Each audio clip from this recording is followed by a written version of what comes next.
এয়া আকাশবাণী গুৱাহাটী।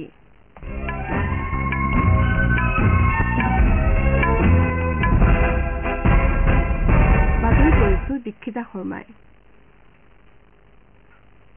এতিয়াৰ প্ৰধান বাতৰিসমূহ হৈছে সমগ্ৰ ৰাষ্ট্ৰই আজি ভাৰতীয় সংবিধানৰ প্ৰণেতা ডক্টৰ বি.আৰ. আম্বেদকাৰৰ ১৩৬ সংখ্যক জন্মবাৰ্ষিকী উপলক্ষে নেতাগৰাকীলৈ শ্ৰদ্ধাঞ্জলি জ্ঞাপন কৰিছে। বিজেপিয়ে লোকসভা নিৰ্বাচনৰ বাবে সংকল্প পত্ৰ নামেৰে দলীয় ইস্তাহাৰ প্ৰকাশ কৰিছে। প্ৰতিৰক্ষা গৱেষণা আৰু উন্নয়ন সংস্থা আৰু ভাৰতীয় সেনাই কান্ধৰ পৰা নিক্ষেপ কৰিব পৰা থলুৱাভাৱে বিকশিত টেংক বিধ্বংসী ক্ষেপণাস্ত্ৰ প্ৰণালীৰ পৰীক্ষা সফলতাৰে সম্পূৰ্ণ কৰিছে। বিদেশ মন্ত্ৰালয়ে ইজৰাইল আৰু ইৰাণৰ মাজৰ বৰ্ধিত উত্তেজনাক লৈ উদ্বিগ্ন প্ৰকাশ কৰিছে। IPL ক্ৰিকেট প্ৰতিযোগিতাত আজি Kolkata Knight Riders Lucknow Super জায়েণ্টছৰ বিৰুদ্ধে অৱতীৰ্ণ হোৱাৰ বিপৰীতে চেন্নাই ছুপাৰ কিংছ মুম্বাই ইণ্ডিয়ানছৰ সন্মুখীন হ'ব।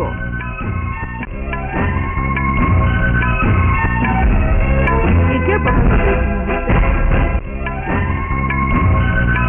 সমগ্ৰ ৰাষ্ট্ৰই আজি ভাৰতীয় সংবিধানৰ প্ৰণেতা ডক্টৰ বি.আৰ. আম্বেদকাৰৰ ১৩৬ সংখ্যক জন্মবাৰ্ষিকী উপলক্ষে নেতাগৰাকীলৈ শ্ৰদ্ধাঞ্জলি জ্ঞাপন কৰিছে। এই উপলক্ষে ৰাষ্ট্ৰপতি শ্ৰীমতী দ্ৰৌপদী মুৰ্মু, উপৰাষ্ট্ৰপতি জগদীপ ধনখড় আৰু প্ৰধানমন্ত্ৰী নৰেন্দ্ৰ মোদীয়ে সংসদ ভৱন চৌহদত থকা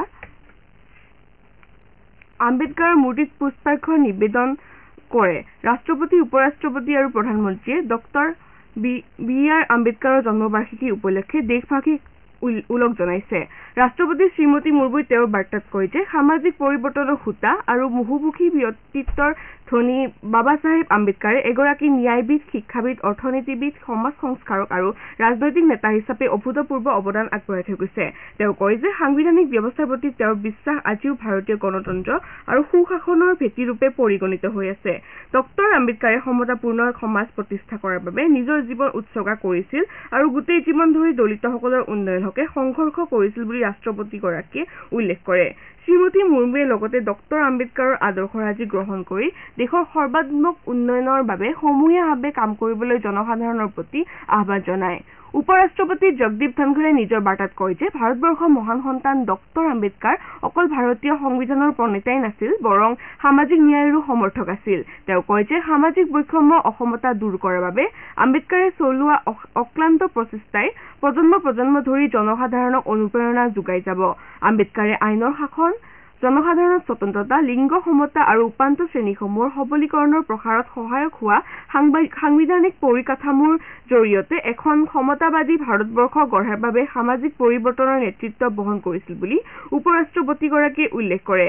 তেওঁ লগতে ডক্টৰ আম্বেদকাৰৰ আদৰ্শৰাজি অনুসৰণ কৰিবলৈ আৰু নেতাগৰাকীৰ ন্যায় আৰু সমতাপূৰ্ণ সমাজৰ সপোন বাস্তৱায়িত কৰাৰ বাবে কাম কৰিবলৈ জনসাধাৰণৰ আহ্বান জনায়। প্ৰধানমন্ত্ৰীয়ে তেওঁৰ বাৰ্তাত কয় যে ডক্টৰ আম্বেদকাৰৰ দৃষ্টিভংগী প্ৰসাৰৰ বাবে নতুন ভাৰতৰ প্ৰতিচ্ছবি পূৰ্বৰ তুলনাত সুকীয়া হৈছে। তেওঁ কয় যে আম্বেদকাৰৰ দৃষ্টিভংগীয়ে দেশৰ উন্নয়নৰ বাবে অনুপ্ৰেৰণাৰ উৎসৰূপে পৰিগণিত হৈছে। Make in India, smart city mission, মুদ্ৰা যোজনা, ষ্টাৰ্টআপ ইণ্ডিয়া আৰু ষ্টেণ্ড আপ ইণ্ডিয়াকে ধৰি বৰ্তমানৰ কেইবাটাও উদ্যমে আম্বেদকাৰৰ সৰ্বাত্মক উন্নয়নৰ দৃষ্টিভংগী আগুৱাই নিছে আৰু দেশৰ যুৱ উদ্ভাৱক আৰু উদ্যমীসকলক উৎসাহ যোগাইছে বুলি প্ৰধানমন্ত্ৰীয়ে মন্তব্য কৰে। বিজেপিয়ে লোকসভা নিৰ্বাচনৰ বাবে সংকল্প পত্ৰ নামেৰে দলীয় ইস্তাহাৰ প্ৰকাশ কৰিছে। বিজেপিৰ জ্যেষ্ঠ নেতা তথা প্ৰধানমন্ত্ৰী নৰেন্দ্ৰ মোদী, দলৰ ৰাষ্ট্ৰীয় সভাপতি JP নাড্ডা আৰু জ্যেষ্ঠ নেতা ৰাজনাথ সিঙৰ উপস্থিতিত আজি নতুন দিল্লীস্থিত দলৰ মুখ্য কাৰ্যালয়ত এই ইস্তাহাৰ জাৰি কৰা হয়। ইস্তাহাৰত দলে উমৈহতীয়া দেৱানী বিধি, এখন ৰাষ্ট্ৰ, এটা নিৰ্বাচন আৰু একক নিৰ্বাচন তালিকাৰ প্ৰতিশ্ৰুতি প্ৰদান কৰিছে। দলে লগতে প্ৰধানমন্ত্ৰী গৰীব কল্যাণ অন্ন যোজনাৰ অধীনত পৰৱৰ্তী 5 বছৰৰ বাবে বিনামূলীয়া ৰেচন যোগান ব্যৱস্থা অব্যাহত ৰখাৰ বাবে জ্যেষ্ঠ নাগৰিকসকলক সামৰি লোৱাৰ বাবে আয়ুষ্মান ভাৰত যোজনাৰ সম্প্ৰসাৰণ প্ৰতিশ্ৰুতি দিছে। সংকল্প পত্ৰত সবলীকৰণৰ জৰিয়তে 3 কোটি মহিলাক লাখপতি বাইদেউৰূপে গঢ়ি তোলা আৰু প্ৰধানমন্ত্ৰী সূৰ্য ঘৰ যোজনাৰে বিদ্যুৎ মাচুল শূন্য কৰাৰ প্ৰতিশ্ৰুতিৰে ওপৰত গুৰুত্ব আৰোপ কৰা হৈছে। দলে ভাৰতবৰ্ষক বিশ্বৰ তৃতীয় সৰ্ববৃহৎ অৰ্থব্যৱস্থা আৰু নিৰ্মাণ কেন্দ্ৰৰূপে গঢ়ি তোলাৰ প্ৰতিশ্ৰুতিও প্ৰদান কৰিছে। নিৰ্বাচনী ইস্তাহাৰত বিজেপিয়ে দেশৰ প্ৰথম মানৱ মহাকাশ অভিযান গগনযান উৎক্ষেপণ কৰা হ'ব বুলি প্ৰকাশ কৰিছে। দলে লগতে ভাৰতীয় মহাকাশ কেন্দ্ৰ BSA স্থাপন কৰা আৰু দেশৰ বাবে দ্বিতীয় উৎক্ষেপণ চৌহদ কাৰ্যক্ষম কৰি তোলাৰ প্ৰতিশ্ৰুতি প্ৰদান কৰিছে। দেশক সকলো ধৰণৰ বতৰৰ বাবে সাজু কৰি তোলা আৰু জলবায়ুৰ দিশৰ পৰা স্মাৰ্ট ৰাষ্ট্ৰৰূপে গঢ়ি তোলাৰ বাবে মৌচম নামৰ ৰাষ্ট্ৰীয় বায়ুমণ্ডলীয় অভিযান আৰম্ভ কৰাৰ প্ৰতিশ্ৰুতি ইস্তিহাৰত অন্তৰ্ভুক্ত কৰা হৈছে। উত্তৰ পূৰ্বাঞ্চলত শান্তি বৰ্তাই ৰখা সন্দৰ্ভত বিজেপিয়ে কৈছে যে দলে অশান্ত এলেকাসমূহৰ বিষয়সমূহ দূৰ কৰাৰ বাবে আৰু পৰ্যায়ক্ৰমে সশস্ত্ৰ বাহিনীৰ বিশেষ ক্ষমতা আইন প্ৰত্যাহাৰৰ বাবে চেষ্টা অব্যাহত ৰাখিব। দলে লগতে নিৰন্তৰ প্ৰচেষ্টাৰ জৰিয়তে উত্তৰ পূৰ্বাঞ্চলৰ ৰাজ্যসমূহৰ মাজৰ আন্তঃৰাজ্যিক সীমান্ত বিবাদ নিষ্পত্তিৰ বাবে কাম কৰাৰ প্ৰতিশ্ৰুতি দিছে। ইস্তিহাৰ মুকলি কৰাৰ পাছত দলৰ জ্যেষ্ঠ নেতা আৰু প্ৰধানমন্ত্ৰী নৰেন্দ্ৰ মোদীয়ে কয় যে সংকল্প পত্ৰই উন্নত ৰাষ্ট্ৰৰ চাৰিটা শক্তিশালী স্তম্ভ যুৱ প্ৰজন্ম, মহিলা, খেতিয়ক আৰু দৰিদ্ৰসকলক সবল কৰি তোলাত সহায় কৰিব। তেওঁ কয় যে সংকল্প পত্ৰত মৰ্যাদাপূৰ্ণ জীৱন আৰু গুণগত জীৱনৰ ওপৰত গুৰুত্ব আৰোপ কৰা হৈছে। দলে জ্যেষ্ঠ নাগৰিক আৰু দ্বিতীয় লিংগৰ লোকসকলক আয়ুষ্মান ভাৰত যোজনাৰ আওতালৈ অনাৰ সিদ্ধান্ত গ্ৰহণ কৰিছে বুলি প্ৰধানমন্ত্ৰীয়ে প্ৰকাশ কৰে। তেওঁ কয় যে পূৰ্বৰ চৰকাৰসমূহৰ বাবে নগৰীকৰণ এটা প্ৰত্যাহ্বান আছিল, কিন্তু বিজেপিৰ বাবে ই এটা সুযোগ, কাৰণ ইয়াৰ ফলত মহানগৰসমূহৰ সমীপত নতুন চহৰ গঢ়ি উঠিব। তেওঁ লগতে কয় যে বিজেপিয়ে কেতিয়াও দেশৰ স্বাৰ্থৰ হকে ডাঙৰ আৰু কঠিন সিদ্ধান্ত গ্ৰহণ কৰিবলৈ কুণ্ঠাবোধ কৰা নাই। শ্ৰোতাসকলে বাতৰি শুনি আছে আকাশবাণী গুৱাহাটীৰ পৰা।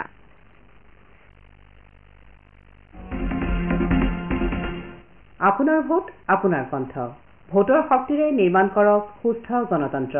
লোকসভা নিৰ্বাচনৰ প্ৰথম পৰ্যায়ত অহা 19 এপ্ৰিলত পুৱা 7 বজাৰ পৰা বিয়লি 5 বজাৰ ভিতৰত কাজিৰঙা, শোণিতপুৰ, লখিমপুৰ, ডিব্ৰুগড় আৰু যোৰহাটত হ'বলগীয়া ভোটগ্ৰহণত গণতান্ত্ৰিক অধিকাৰ সাব্যস্ত কৰি শক্তিশালী গণতন্ত্ৰৰ অংশীদাৰ হওক।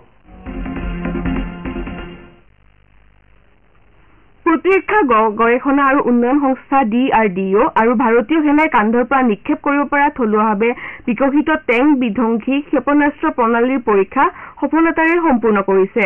ৰাজস্থানৰ পোখৰাণ ফায়াৰিং ৰেঞ্জত কালি এই পৰীক্ষা সম্পন্ন কৰা হয়। টেংক বিধ্বংসী এই ক্ষেপণাস্ত্ৰ নিশা আৰু দিন যিকোনো সময়ত ব্যৱহাৰ কৰিব পৰা যায়। ইয়াৰ সহায়ত অত্যাধুনিক যুদ্ধ টেংক ধ্বংস কৰিব পাৰে। ক্ষেপণাস্ত্ৰ প্ৰণালীবিধৰ সফল পৰীক্ষণৰ বাবে DRDO আৰু সেনা বাহিনীক অভিনন্দন জনাই প্ৰতিৰক্ষা মন্ত্ৰী ৰাজনাথ সিঙে ইয়াক অত্যাধুনিক প্ৰযুক্তি আধাৰিত প্ৰণালীৰ বিকাশৰ ক্ষেত্ৰত আত্মনিৰ্ভৰশীলতাৰ দিশে লোৱা এটা গুৰুত্বপূৰ্ণ পদক্ষেপ বুলি অভিহিত কৰিছে। বিদেশ মন্ত্ৰালয়ে ইজৰাইল আৰু ইৰাণৰ মাজৰ বৰ্ধিত উত্তেজনাক লৈ উদ্বেগ প্ৰকাশ কৰিছে। ইজৰাইল আৰু ইৰাণৰ মাজত শত্ৰুতা বৃদ্ধি পোৱাৰ ফলত অঞ্চলটোৰ শান্তি আৰু নিৰাপত্তাৰ বাবে ভাবুকি কঢ়িয়াই অনাৰ বাবে দেশখন গুৰুতৰভাৱে উদ্বিগ্ন বুলি মন্ত্ৰালয়ে প্ৰকাশ কৰে। মন্ত্ৰালয়ে কয় যে তেওঁলোকে পৰিস্থিতিৰ ওপৰত তীক্ষ্ণ দৃষ্টি ৰাখিছে। অঞ্চলটোৰ দূতাবাসসমূহে ভাৰতীয় সম্প্ৰদায়ৰ সৈতে যোগাযোগ ৰক্ষা কৰি আছে। তাৎক্ষণিকভাৱে ডি-এস্কেলেশ্যনৰ আহ্বান জনাই মন্ত্ৰালয়ে অঞ্চলটোৰ নিৰাপত্তা আৰু স্থিতিশীলতা বৰ্তাই ৰখাত গুৰুত্ব আৰোপ কৰে। ইয়াৰ উপৰি দুয়োখন ৰাষ্ট্ৰক হিংসাৰ পৰা আঁতৰি কূটনীতিৰ পথলৈ ঘূৰি আহিবলৈ আহ্বান জনায়। প্ৰথম পৰ্যায়ৰ লোকসভা নিৰ্বাচনৰ প্ৰচাৰ অভিযান তুংগত উঠিছে। বিভিন্ন ৰাজনৈতিক দলৰ নেতাসকলে দলীয় প্ৰাৰ্থীৰ হকে সমৰ্থন বিচাৰি জনসাধাৰণক কাষ চাপিছে। ভিন ভিন দলৰ তাৰকা প্ৰচাৰকসকলে দেশৰ বিভিন্ন স্থানত নিৰ্বাচনী সমাৱেশ আৰু ৰোড শ্বত অংশগ্ৰহণ কৰিছে। প্ৰথম পৰ্যায়ত অহা 19 এপ্ৰিলত 17খন ৰাজ্য আৰু 4টা কেন্দ্ৰীয় শাসিত অঞ্চলৰ 102টা সংসদীয় সমষ্টিৰ সমান্তৰালভাৱে ছিকিমৰ 32খন, অৰুণাচল প্ৰদেশৰ 60খন বিধানসভা আসনৰ বাবে নিৰ্বাচন অনুষ্ঠিত হ'ব। বিজেপিৰ জ্যেষ্ঠ নেতা তথা প্ৰধানমন্ত্ৰী নৰেন্দ্ৰ মোদী আজি দিনজোৰা সময়সূচীৰে কৰ্ণাটকলৈ যাব। তেওঁ বিয়লিৰ ভাগত মহীশূৰত এখন নিৰ্বাচনী সভাত ভাষণ দিব আৰু মাংগালুৰত এটা ৰোড শ্বত অংশগ্ৰহণ কৰিব। মহীশূৰৰ নিৰ্বাচনী সভাত মহীশূৰ, চামাৰাজানগৰ, মন্দিয়া আৰু হাছান সংসদীয় সমষ্টিৰ দলীয় কৰ্মীসকলে ভাগ ল'ব। শ্ৰীমোদীয়ে আজি মধ্যপ্ৰদেশৰ নৰ্মদাপুৰম লোকসভা সমষ্টিৰ এখন নিৰ্বাচনী সভাতো অংশ ল'ব।